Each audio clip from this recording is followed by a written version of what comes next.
మోడీ లక్ష్యంగా క్యాంపైనింగ్ అన్నది ఆల్రెడీ ప్రారంభమైపోయింది. కొత్త కొత్త విధానాలను లైన్లోకి తీసుకొచ్చారు.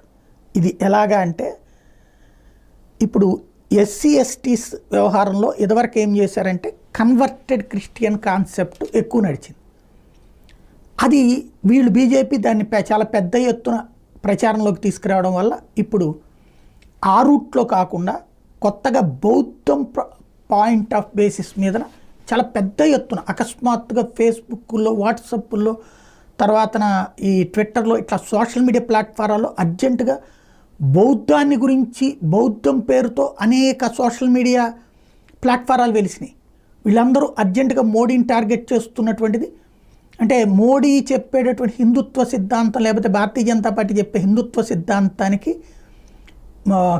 క్రైస్తవం వైపు నుంచినో ఇస్లాం వైపు నుంచినో మాట్లాడిస్తే తేడా వస్తుంది కాబట్టి